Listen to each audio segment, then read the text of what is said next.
안녕하세요. CGNTV 시청자 여러분, 박영주 교수입니다. 오늘은 기독교사의 이웃이라는 주제로 교육 공동체의 의미를 여러분과 함께 생각해 보려고 합니다. 학생들은 교사들이 수업을 통해 가르치는 교육 과정으로만 배우는 것이 아닙니다. 오히려 계획하거나 의도하지 않았지만 그 학생들이 은연중에 배우는 잠재적 혹은 감춰진 교육 과정의 영향을 더욱 많이 받습니다. 잠재적 교육 과정은 주로 학교 문화 풍토와 관련이 있습니다. 학생들은 공동체적인 실제를 삶으로 체험하면서 삶의 다른 그런 가치와 본질에 대해서 참된 교육을 받게 됩니다. 제가 한 가지 예를 들어보겠습니다. 오래전 저의 유학 시절 일입니다.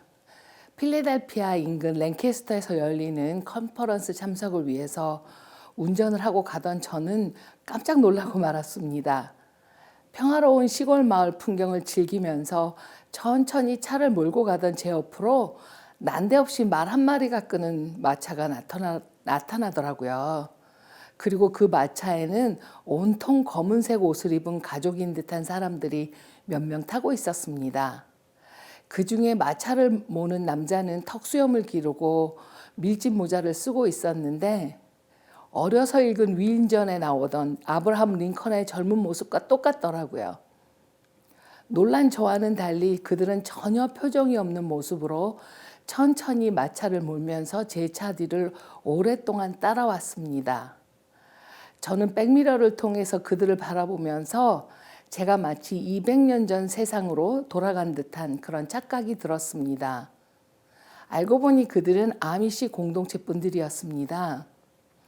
유럽에서 16세기에 종교개혁이 일어났을 때 참여했던 기독교의 한 종파에 속하는 사람들이었는데 신앙적인 문제로 같은 기독교인들에게조차 박해를 받다가 미국으로 이민 온 사람들의 후손이었습니다.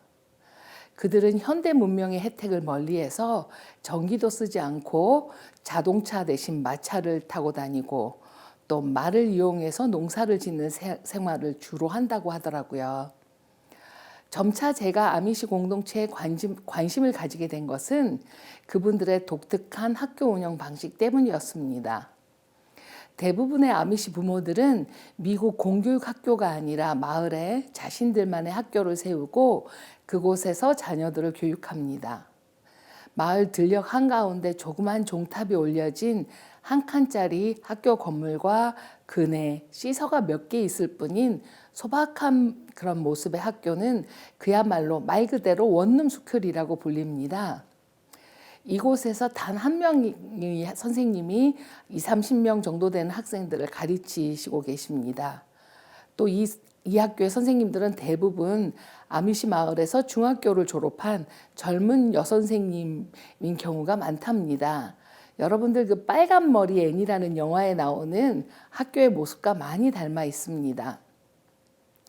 전 학년 학생들이 한 교실에서 한 선생님과 함께 공부하고 또 중학교 과정인 8학년까지만 마치면 그들의 정규 교육은 끝이 난다고 합니다. 이쯤 말씀드리면 여러분들도 아마 이분들에게 학교가 어떤 의미인지 짐작이 가실 것입니다. 아미시 공동체에게 학교는 각자의 가정과 마을 공동체에 필요한 기본적인 삶의 지식을 배우는 곳이어서 전혀 경쟁적이거나 출세, 자아 성취 등과는 거리가 먼 공동체 생활의 연장 공간입니다. 이렇게 현대 문명과 거리를 두고 자신들만의 방식으로 삶을 살아가던 아미시 공동체에게 벌어진 한 사건이 전 미국을 슬픔과 충격에 빠지게 한 사건이 일어났습니다.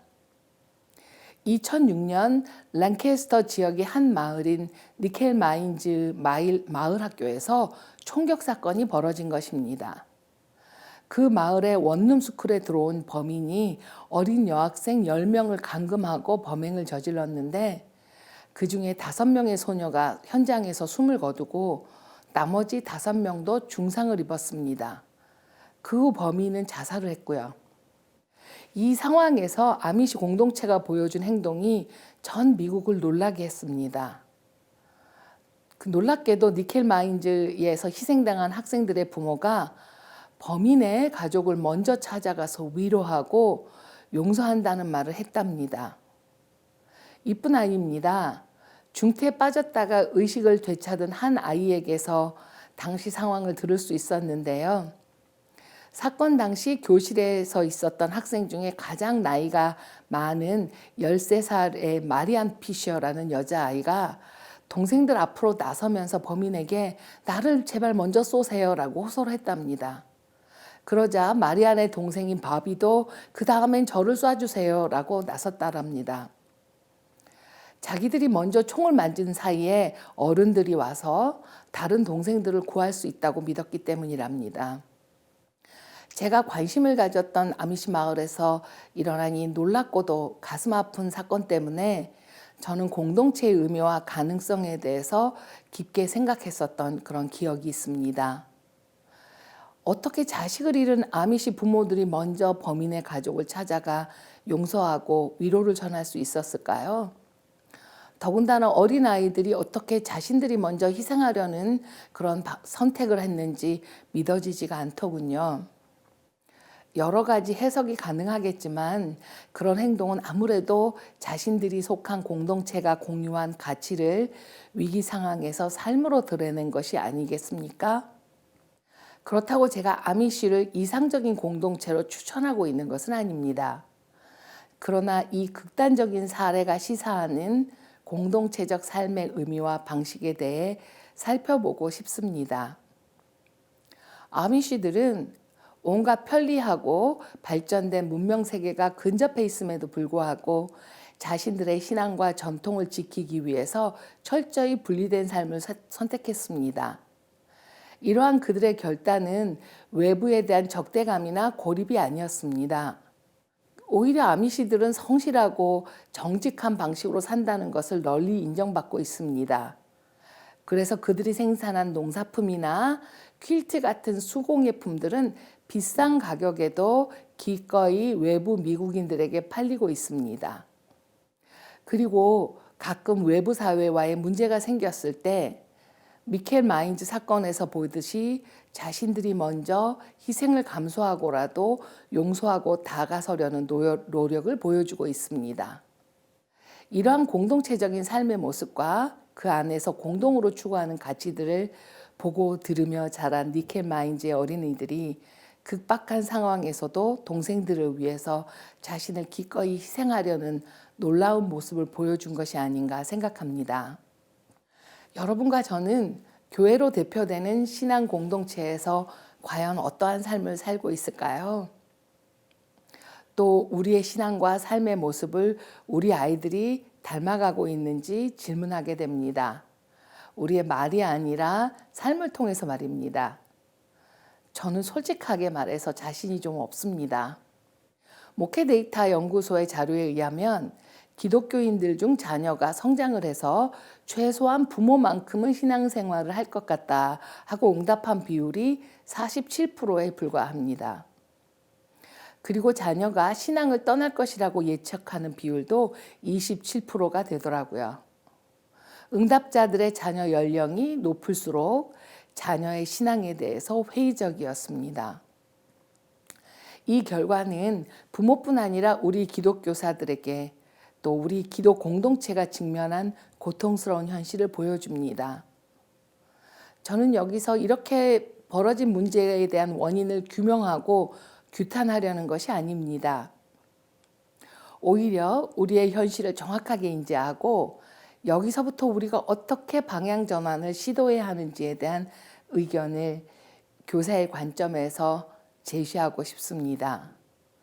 우리는 과연 아이들에게 어떤 공동체의 가치와 신앙을 전수하고 있을까요? 과연 우리에게 공동체는 어떤 의미일까요?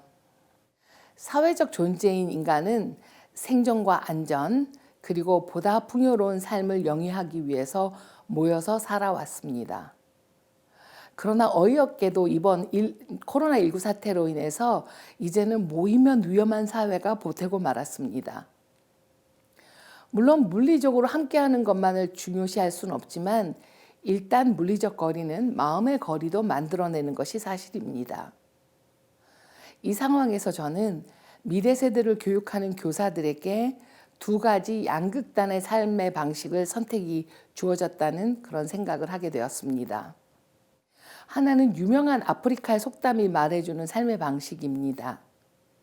한 아이를 기르는데 온 마을이 필요하다는 속담은 여러분들도 많이 들어보셨을 것입니다.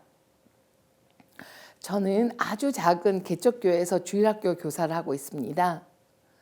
유치원생부터 중학교 2학년까지 11명 정도의 아이들이 저희 교회의 꿈이고 소망이고 자랑거리입니다.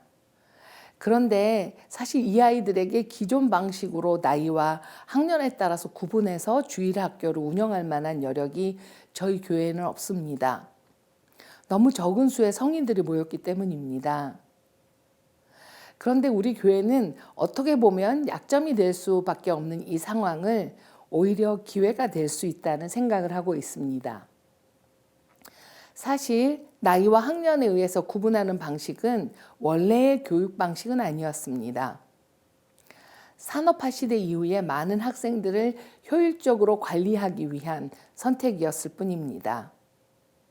앞에서 말씀드린 아미시 학교가 그렇고 우리나라의 서당만 해도 나이 차이가 나는 아이들이 모두 함께 공부를 했습니다. 그래서 저희 교회도 모든 학생들이 함께 성경 말씀도 읽고 다양한 활동들을 같이 하면서 큰 아이들은 어린 동생을 돌보고 또 동생들은 언니 오빠들을 흉내내면서 마치 옛날 대가족에서 자라는 아이들처럼 주일학교 활동을 하고 있습니다. 어른들의 예배가 마치고 나면 온 교인들이 마치 이모 삼촌처럼 아이들에게 우르르 몰려들어서 이뻐해 줍니다. 정작 저희 교회에서 비교적 젊은 연령층에 속하는 아이들의 엄마 아빠는 교회 뒷정리를 하느라고 바빠도 아이들은 교회 어른들의 관심과 사랑을 듬뿍 받으면서 안전한 시간을 즐깁니다. 어서 코로나 상황이 종식되어서 함께 밥도 먹고 대화를 더 즐길 수 있기를 바랄 뿐입니다. 저희 교회가 일반적인 사례가 될 수는 없겠지만 우리는 비대면 예배라는 초유의 상황이 가져온 물리적인 거리감이나 교회 규모, 시설 등 현실적인 제한점에도 불구하고 우리 어린 세대들을 함께 키우기로 결단하고 참여할 수 있을 것입니다. 또 하나 미래사회 삶의 극단적 방식을 설명드리겠습니다. 요즘 현대사회의 트렌드 전문가이신 한 분이 미래사회의 모습을 예측한 표현입니다. 제가 최근 읽은 그분의 책의 핵심 화두는 당신은 혼자 살고 오래 살고 당신 없이도 세상은 잘 돌아갈 것입니다 였습니다. 어떻게 생각하세요? 저는 이분의 예측을 비판하거나 반론을 제기하려는 의도가 전혀 없습니다. 어쩌면 정말 무섭도록 정확한 예측이라고 생각합니다. 저자 역시 미래에 대한 부정적인 시각이 아니라 오히려 냉혹한 현실을 인정하고 이 상황에서도 인간답게 잘 살 수 있기를 격려하며 이 책을 쓰셨더라고요. 그러나 우리 기독교인들도 지극히 개별화, 다면화된 사회 현상 속에 순응해서 자신의 일만을 충실히 하면서 외롭게 오래 사는 방식을 택해야만 할까? 이런 고민이 들었습니다. 제가 좋아하는 또 다른 아프리카 속담을 하나 소개해 드립니다. 혼자 가면 빨리 가지만 함께 가면 멀리 갈 수 있습니다. 우리 혼자 혹은 우리 가족 단위로만 움직인다면 아마도 신속하고 효과적으로 성취감을 맛보는 신나는 인생을 살 수도 있을 것입니다. 그런데 그 삶은 급변하는 세상을 따라가느라 벅차고 힘겹고 바쁠 것입니다. 이런 상황에서 주변 사람들을 돌아보고 기다려주고 도와주고 때론 희생해야 되는 동행의 행동은 어쩌면 어리석고 비효율적으로 보이는 것도 사실입니다. 여러분은 어떤 방식으로 인생의 길을 걸어가시겠습니까? 무엇보다 중요한 질문입니다. 예수님께서는 우리가 어떤 방식으로 인생의 길을 살아가길 원하실까요? 저는 그 답을 공동체란 의미에서 찾을 수 있었습니다. 공동체, 커뮤니티의 사전적 의미는 공통의 생활 공간에서 상호작용하며 유대감을 공유하는 집단입니다. 전통사회에서 공동체는 혈연이나 지연과 같은 자연적, 공간적 의미로 규정되었지만 현대사회에서는 다양한 형태의 연대들이 등장했습니다. 요즘은 온라인 상황에서 환경, 인권 등의 사회적 관심과 의식을 공동의 지향점으로 추구하는 집단은 물론 취미나 기호 혹은 직업적인 필요에 의한 공동체들까지 결성되어서 유무형의 자원들을 공유하며 결속력을 다지는 활동들이 많이 일어나고 있습니다. 그런데 공동체를 뜻하는 커뮤니티의 어원을 살펴보면 두 가지 의미를 발견할 수 있습니다. 우선 커뮤니티의 라틴어인 코뮤니타스라는 말은 함께라는 뜻의 접두어 콘과 서로 봉사한다는 의미의 무니스의 합성어입니다. 즉 공동체는 서로 봉사하는 사람들의 집단이라고 해석할 수 있을 것입니다. 한편 커뮤니티가 라틴어인 쿰과 누무스 또는 누메레라는 어원으로 한 단어라고 해석하는 학자들도 있습니다. 여기서 쿰은 함께, together, 서로 간에 라는 의미이고 무누스는 선물 또는 예물이라는 것을 뜻합니다. 그리고 또 무네레는 준다를 의미한다고 합니다.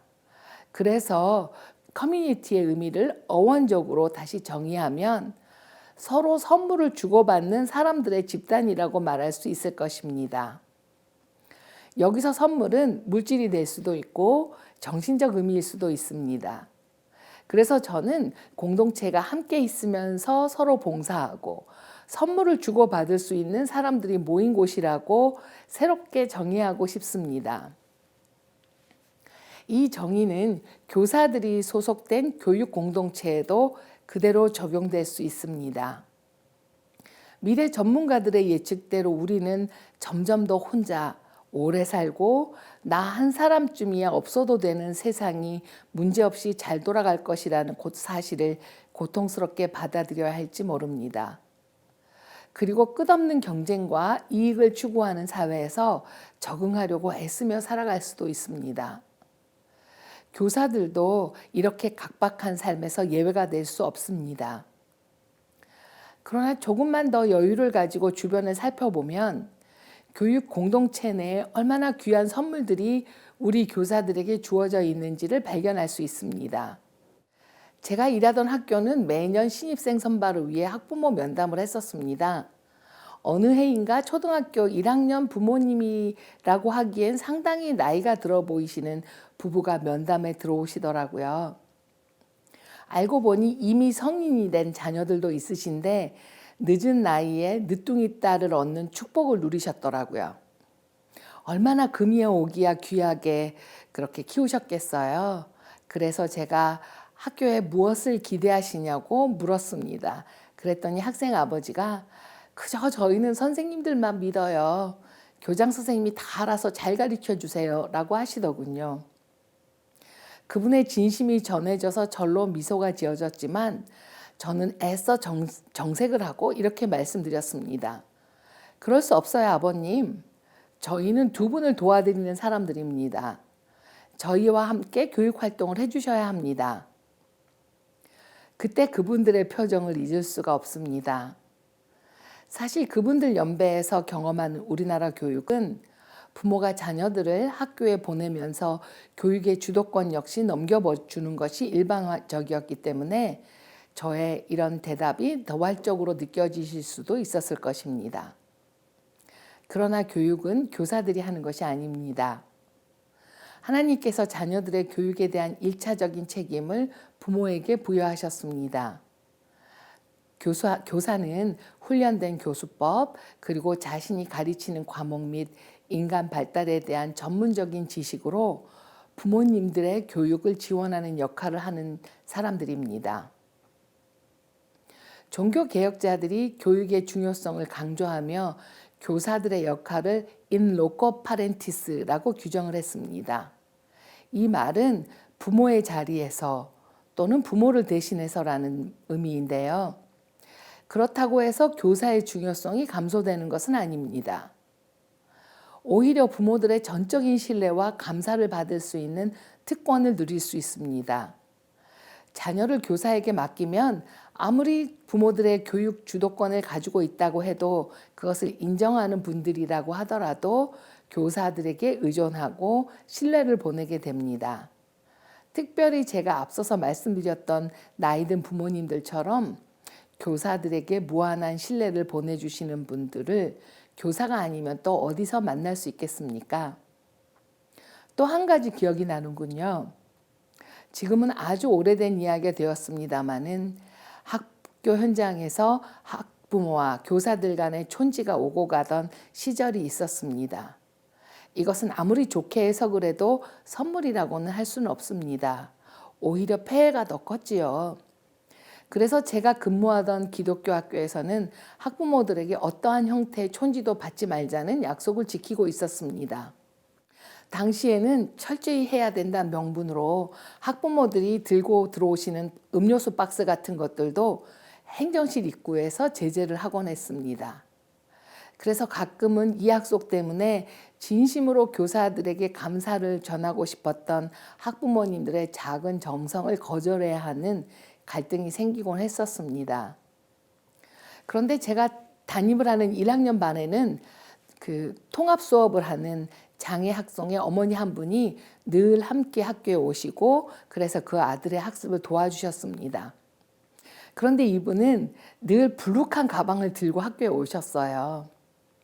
그 가방에 떡이나 빵, 요구르트 같은 것들이 늘 들어 있었습니다. 이 어머님은 누구보다도 우리 학교의 규칙을 잘 이해하고 감사해야 하던 분이었습니다. 그런데 또 한편 매일 학교에 아들과 함께 등교하시다 보니까 교사들의 애환도 누구보다도 잘 이해하시는 분이었습니다. 특히 수업을 마치고 나면 교사들이 얼마나 허기가 지는지를 잘 알고 계셨지요. 그래서 수업을 마치고 나면 당신의 아이 먹이신다는 명분으로 교실에 떡이나 빵 몇 조각을 꺼내 놓으시고는 저에게 하나만 먹으라고 이렇게 강권을 하시더군요. 처음에는 학교 규칙도 있곤 해서 곤란했습니다. 그러나 어떻게 해서든지 저에게 뭐라도 좀 먹여주고 싶은 마음으로 자기 아이 간식을 주신다는 그런 핑계로 매일 불룩한 가방을 메고 오시는 어머님의 마음이 저에게 무엇보다도 값진 선물로 오랫동안 기억에 남아 있습니다. 때로는 자녀들에 대한 기대가 넘쳐서 교사나 학교와 갈등을 빚는 경우도 많지만 그럼에도 불구하고 아마 교육 공동체 내에서 교사들에게 가장 호의적인 분들이 학부모들일 것입니다. 그분들이야말로 교사에게 소중한 선물입니다. 교사들은 이분들을 교육의 현장으로 먼저 초대하고 환대하고 동역자로서의 자리를 만들어 드릴 필요가 있습니다. 제가 첫 학교에서 5년간 근무를 하고는 잠시 다른 일을 해보다가 다시 근무하게 된 곳이 수원에 있는 기독학교였습니다. 당시 막 기독 그 학교가 개교를 했기 때문에 신규 임용된 교사들이 많아서 저와는 나이 차이가 꽤 벌어졌습니다. 저와 가장 나이 차이가 적은 교사가 저보다 10살이 어렸습니다. 그러다 보니 자연스럽게 제가 교사들 모임에서 대장 노릇을 하곤 했습니다. 특히 제가 비교적 빨리 자동차를 구입했기 때문에 운전기사 노릇을 기꺼이 하곤 했습니다. 같이 밥도 먹으러 다니고 주말이면 근교 놀이동산에서 정신없이 놀기도 했습니다. 그렇다고 저희가 맨날 사교에만 시간을 허비하고 논 것은 아닙니다. 미국에서 당시 새롭게 부상하던 협동학습책을 구해서 함께 번역을 했는데 이것이 우리나라에서는 거의 최초로 출간된 협동학습 교재가 되었습니다. 또 독서 모임도 만들어서 당시 번역되었던 교실에서 하나님과 동행하십니까? 라는 책을 같이 읽고 배운 것들을 교실에서 실천하기도 했습니다. 이 과정을 통해서 우리들은 함께 기독교사로서 성장해 나갈 수 있었습니다. 이제 그 젊은 교사들이 중년이 되어서 학교에서 교사 리더의 역할을 수행하고 있습니다. 그리고 지금도 종종 만나서 지난 날을 이야기하고 또 서로를 격려합니다. 우리의 만남에서 바뀐 점이 있다면 이제는 대부분 후배 선생님들이 저에게 밥을 사주게 되었다는 것이죠. 이렇게 기독교 공동체, 학교 공동체에서 함께 근무하는 동료 교사들은 저를 비롯한 교사들의 소중한 선물입니다. 그러나 이 선물이 쉽게 얻어지는 것은 아닙니다. 교사들의 아성이 될 수도 있는 교실에서 스스로 나오려는 노력이 없다면 말입니다. 아무리 초년 교사라고 해도 자신의 교실에서는 거의 누구의 통제도 받지 않고 자신의 신념과 철학에 따라 학생들을 교육할 수 있습니다. 이것은 교사들에게 주어진 커다란 특권이 아닐 수 없습니다. 그런데 이런 특권이 자칫하면 교실을 독단적이고 분리된 성으로 만들어버릴 위험성이 있습니다. 교사들은 학생들을 가르치는 일 외에도 여러 가지 업무가 많다고 지난 시간에 제가 말씀드렸지요. 네, 한마디로 말씀드려서 교사들은 정말 바쁩니다. 게다가 대부분의 교사들은 자신들만의 수업 진행과 문제 해결에 자부심을 가졌습니다. 쉽사리 남에게 도움을 요청하고 싶어 하지 않아요. 그러다 보니 자칫하면 교사들이 같은 학교 내에서도 교류가 단절되고 자신의 교실에 고립되어서 혼자 고군분투하는 경우가 생깁니다. 그래서 일부러 노력하지 않으면 우리 가까이에 보석 같은 선물들이 다가올 준비가 되어져 있다는 사실을 인식하지 못할 수도 있습니다. 모든 인간 사회가 그렇듯 학교를 비롯한 다양한 교육기관에서도 구성원들의 협력과 지원이 있어야 지속적인 발전이 가능합니다. 그런 의미에서 최근 각급 학교에서 교사들의 자발적인 학습 공동체 활동은 매우 고무적입니다. 교사 학습 공동체를 통해 교사들이 자신의 교육적 실천을 비판적으로 탐구하고 현장의 어려움을 해결하기 위해 함께 노력하고 있습니다. 이렇게 발전적 배움을 지속해 나가는 학습 공동체를 통해서 교사들은 자신들만의 독특한 경험과 축적된 지식을 교류하여서 학생들의 학업 증진을 도모할 뿐만 아니라 교사 자신의 전문성을 신장할 수 있게 됩니다. 궁극적으로는 이렇게 함께 배우고 성장하려는 교사들이 모인 특정 학교의 공동체 문화 자체가 변화하게 될 것입니다.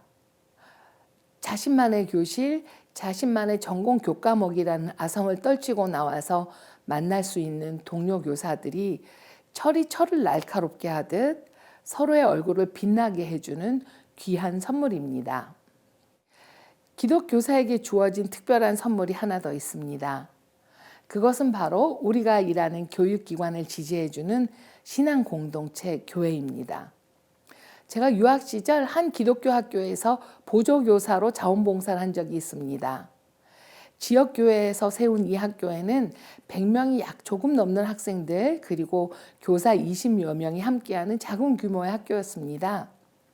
교회 부속 건물을 주중에 사용하고 있었는데 사실 제가 한국에서 근무하던 기독학교보다 시설 면에서 훨씬 열악했습니다. 미국 기독학교에서 뭔가 특별한 것을 배우고 싶었던 저는 너무 평범하고 평온하게 진행되는 미국 학교의 일상에 좀 당황하고 실망도 했던 적이 있습니다. 그러던 어느 월요일이었습니다. 교실로 들어가려던 저를 교장 선생님께서 반갑게 맞아주시면서 흰 봉투 하나를 건네주셨습니다. 어제 기독교 학교 주간을 맞이해서 교회에서 저에게 주는 헌금이라는 것입니다. 정확한 금액은 기억이 안 나지만 약 60불 정도 지폐와 동전이 섞여 있더라고요.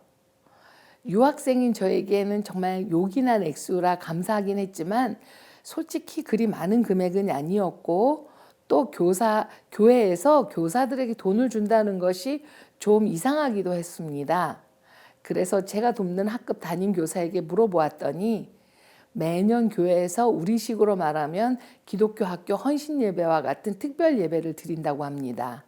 이때 교사들을 위한 특별 헌금을 한다는 것입니다. 사실 미국 기독교 학교의 교사들은 그 봉급이 깜짝 놀랄 만큼 적습니다. 그리고 학교에서 소모되는 모든 비용들, 예를 들어서 부교재, 학습 환경 구성을 위한 소모품 등도 모두 교사들이 사비로 충당해야 합니다. 그래서 교회에서 교사들을 격려해 주기 위해서 1년에 한 번 작은 금액이지만 격려의 마음을 담아서 기독교 학교 주간에 나온 헌금으로 선생님들에게 금일봉을 준다는 것입니다. 그런데 올해는 자원봉사로 오는 저까지 기억해 준 것입니다. 모두 똑같이 나눠주느라 동전까지 들어있었던 것입니다. 좀 의외였지만 특별한 경험이었습니다. 그저 수업을 돕는 봉사자인 저에게까지 교회에서 학교의 가족으로 받아들여 주었다는 사실이 이국 땅에서 홀로 생활하던 저에게는 얼마나 위로가 되었는지 모릅니다. 그 일을 계기로 잠시 떠나 있었던 제 학교와 교회를 새삼 그리워하게 되었습니다. 몇 차례 말씀드린 바 있지만 미국에 가기 전까지 그리고 귀국 후에도 저는 교회에서 세운 기독교 학교에서 근무를 했습니다. 그런데 사실 학교를 설립하고 큰 울타리가 되어주는 교회의 중요성에 대해서는 그리 많이 생각하지 않았었습니다. 주중에는 학교에서 근무하고 주말이 되면 역시 학교 건물에서 같이 있는 교회의 예배에 참석을 했습니다. 그래서 주일 예배를 드리러 가는 길도 마치 출근하는 것 같았습니다. 또 학교에서 일주일 내내 본 아이들을 주일에 또 교회에서 만나게 되니 반가움도 있었지만 사실 좀 피곤하기도 하더군요. 그래서 처음에는 열심히던 주일학교 봉사를 슬그머니 그만두어 버렸습니다. 또 학부모님들을 교회에서 같은 교인으로 만나게 되는 것도 좀 부담스러워서 예배만 참석하고 얼른 집으로 돌아오곤 했었습니다. 그런데 공부를 위해서 그곳을 떠나 있으면서 우연한 기회에 제가 속한 신앙 공동체의 소중함을 깨닫게 되었습니다. 미국과 마찬가지로 우리나라 대부분의 기독교 학교들은 교회를 주축으로 설립되어 운영되고 있습니다. 교회와 기독교 학교와의 관계는 상황에 따라 매우 다양하지만 크게 몇 가지 유형으로 나눠볼 수 있습니다. 우선 제가 근무하던 기독교 학교는 지역 교회가 주체적으로 학교를 설립했습니다. 그리고 다양한 장학금은 물론 교목을 파송해서 학생들의 신앙교육을 지원해 주었습니다. 교회가 지역의 학교를 예배 장소로 사용하면서 학교와 상호 협력하는 경우도 많이 있습니다. 그런가 하면 우리나라에서는 아직 사례가 많지는 않지만 미국의 경우 지역교회 연합 혹은 교단 차원에서 연합해서 학교를 세우고 이사회를 구성해서 기독교 학교를 설립하고 적극적인 후원과 관여를 하는 그런 경우도 있습니다. 기독교사들은 교회에서 단지 개인 신앙생활을 넘어 하나님 나라의 다음 세대들을 함께 교육해가는 사역자의 역할을 하게 됩니다. 다양한 형태로 기독교 학교를 떠받치는 든든한 토대와 신앙 울타리가 되어주는 신앙 공동체인 우리의 교회는 기독교사들에게 특별한 선물입니다. 그리고 교사들 역시 교회 공동체에 믿을 만한 선물이 되어줍니다. 마지막으로 기독교사들에게 주어진 귀한 선물은 하나님께서 만들어주신 이 세상입니다. 보이는 세상뿐만 아니라 보이지 않는 모든 것이 우리 하나님께 속해 있음을 우리는 믿음으로 고백합니다. 우리 교사들은 학생들과 함께 이 신앙 고백을 삶으로 실천해 갑니다. 바로 하나님께서 창조하신 이 세상을 다양한 방식으로 탐험하며 배워가 나가는 수업을 통해서입니다. 꼭 예배와 성경 공부 시간을 통해서만 하나님을 알아가는 것이 아니지 않습니까? 몇 가지 예를 들어드리지요. 우리는 수학 시간에 단지 학생들이 문제를 빨리 정확하게 푸는 기능에만 머무는 것을 원하지 않습니다. 오히려 수학 시간에 하나님께서 숫자의 형식으로 이 세상을 표현해 놓으신 그 신비를 같이 탐구하는 여행을 하는 것입니다. 미술은 색과 형태로 이 세상을 재미있게 표현하는 시간이고요. 사회 시간에는 난민 문제를 토론하며 이 세상을 향하신 하나님의 안타까운 마음을 이해할 수 있는 시간입니다. 그런데 요즘은 이 세상이 메타버스까지 확장되고 있지 않습니까? 사실 온라인인 가상현실에 대해서는 여전히 우려의 시각이 많고 아직은 실험적인 부분이 많이 남아 있습니다. 그러나 이 영역 역시 하나님의 통치가 작동되고 있음은 분명합니다. 그러므로 4차 산업혁명과 포스트 팬데믹의 미래 세상에 살아갈 우리 아이들을 위해서 교사들은 가상의 세상이라는 영역까지도 어떻게 교육 공동체 안에서 수용해 나가야 할지에 대한 고찰이 필요합니다. 유머 감각이 많으신 우리 하나님께서는 이 세상의 모든 영역을 한 번에 다 드러내시지 않으시고 하나씩 하나씩 그 비밀을 던져주고 계십니다. 마치 우리가 보물찾기 게임을 하길 원하시는 것 같아요. 이 재미있는 게임을 아이들만 하라는 법이 있나요? 교사들도 가까이 기꺼이 함께하면서 즐기는 이 세상은 하나님께서 허락하신 최상의 선물입니다. 지금까지 우리 기독교사들이 함께하는 공동체 구성원들이 얼마나 소중한 선물인지 살펴보았습니다. 학교를 비롯한 모든 교육 공동체는 단순히 개인들의 집합체가 아닙니다. 독특하고 지속적인 정체성과 소속감을 가진 우리가 함께 살아가는 공간입니다. 소중한 아이들을 함께 키워가기 위해서는 이 공동체를 구성하는 교사, 학생, 학부모, 그리고 교회가 서로의 소중함을 인식하고 함께 공동의 목표를 추구하는 것이 필요합니다. 우리는 그저 이 세상에서 아이들 잘 지켜보라고 한시적으로 모인 교육기관이 아닙니다.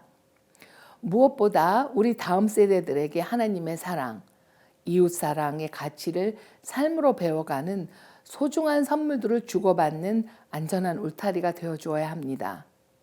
기독교사들은 이 공동체의 구성원들을 효과적으로 연결할 수 있는 중요한 위치에 있습니다. 기독교사들은 교육 공동체의 다양한 구성원들로부터 소중한 선물들을 받아 누리고 있습니다. 이 소중한 선물들을 받은 교사들에게 합당한 반응은 무엇입니까? 누구도 사소한 선물을 받은 사람이라도 기뻐하며 감사를 표할 줄 압니다. 그리고 그 선물에 보답하기 위해서 노력하는 것이 선물 받은 사람의 마땅한 도리입니다. 그렇다면 기독교사들은 공동체라는 선물에 대해 어떠한 반응을 보여야 할까요?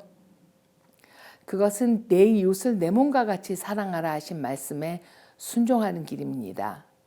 기독교사가 자신처럼, 아니 자신보다 더 사랑해야 할 이웃은 바로 우리가 섬기는 학생, 학부모, 그리고 신앙 공동체입니다. 경청해 주셔서 감사합니다.